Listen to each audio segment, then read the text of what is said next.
Assalamualaikum warahmatullahi wabarakatuh. Selamat bertemu kembali Bapak-bapak, Ibu-ibu, saudara-saudara. Semoga senantiasa dalam keadaan sehat, tidak kurang suatu apapun. Bapak, Ibu, saudara, mengapa iblis tidak mau bersujud kepada Nabi Adam alaihissalam? Karena iblis sangat dengki terhadap Nabi Adam alaihissalam. Nah, berkaitan dengan itu, maka barang siapa di antara kita yang memiliki sifat dengki, maka sesungguhnya kita telah memiliki salah satu sifat yang dimiliki oleh iblis. Nah, saudara, Bapak Ibu, saat ini banyak orang yang tidak bisa melihat prestasi orang, tidak bisa menghargai apa yang sudah dikerjakan oleh orang. Prestasi tampak, namun kita menganggapnya itu bukan prestasi. Itu sesuatu yang wajar-wajar saja. Nah, inilah bisa jadi adanya sifat dengki dalam diri kita. Jadi kita memang harus hati-hati itu. Sebab mengapa?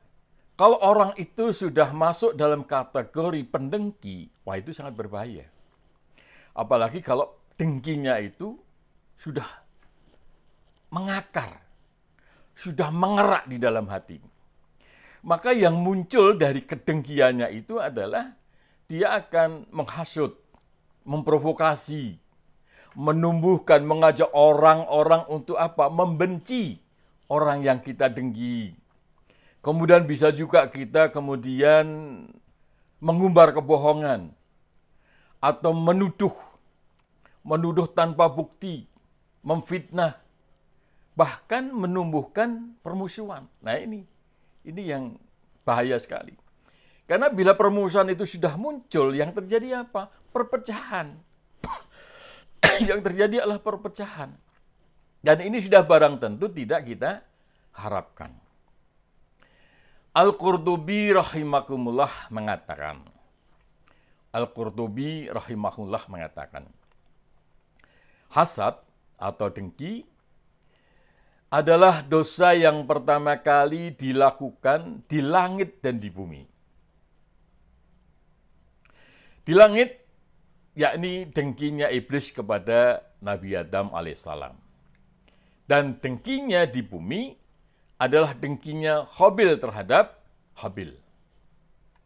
Allah berfirman dalam Quran surat Al-Maidah ayat 30, hawa nafsu Qabil menjadikannya menganggap mudah membunuh saudaranya.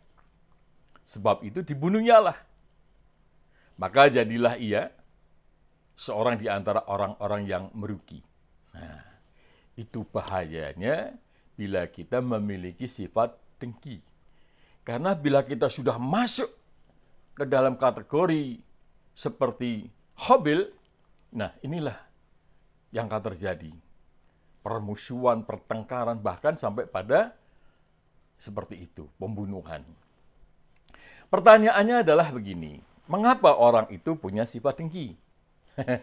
Ini penting. Jadi mengapa orang itu punya sifat dengki? Yang pertama adalah merasa tersaingi. Merasa tersaingi. Dia merasa lebih unggul, lebih cerdas, lebih terhormat dibanding orang yang didengki itu. Namun mengapa dalam kehidupannya dia kalah populer, dia kalah prestasi? Akhirnya muncul perasaan apa? Perasaan negatif. Perasaan tidak suka kepada orang itu. Yang pertama. Kemudian yang kedua adalah dia ingin menjadi seperti orang yang didengki itu. Tapi tidak bisa. Dia tidak bisa meraih apa yang didapat oleh orang yang didengki itu. Nah itu. Kemudian muncul apa? Muncullah perasaan-perasaan tidak suka.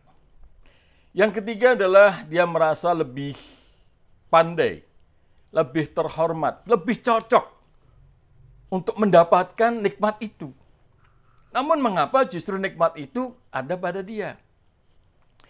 Nah, Yang keempat, dia tidak suka melihat orang itu mendapatkan kebahagiaan. Dia tidak suka melihat orang itu mendapatkan kesenangan.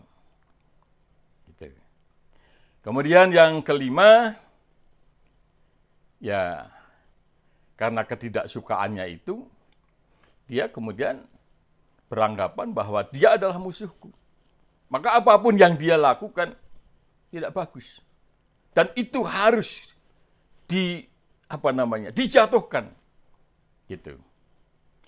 Yang keenam, dia tidak suka melihat keberhasilan yang diraih oleh orang yang didengki. Padahal banyak orang suka dengan keberhasilan yang dicapai. Dan justru itu membuat panas dirinya.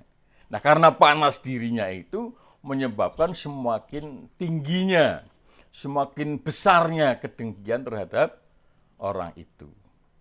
Sehingga dia, ya sudahlah, tidak akan melihat apapun. Yang ada pokoknya keburukan-keburukan pada orang itu. Dan yang ketujuh, banyak ya, mungkin banyak. Adalah karena ya dalam dirinya itu ada karakter hati yang tidak baik. Hati yang kurang bisa menerima, kurang bisa mensyukuri apa yang dilimpahkan Allah kepada dirinya. Saudara, Bapak, Ibu yang saya hormati, marilah kita benar-benar harus berusaha menghilangkan sifat-sifat yang bisa menumbuhkan kedengkian di dalam diri kita. Karena Rasulullah SAW bersabda, waspadalah terhadap hasad, terhadap iri dan dengki. Karena sifat ini, iri dengki ini, akan dapat mengikis, dapat menghapus pahala-pahala yang kita miliki seperti api yang memakan kayu. Hadis riwayat Imam Abu Daud. Semoga bermanfaat. Assalamualaikum warahmatullahi wabarakatuh.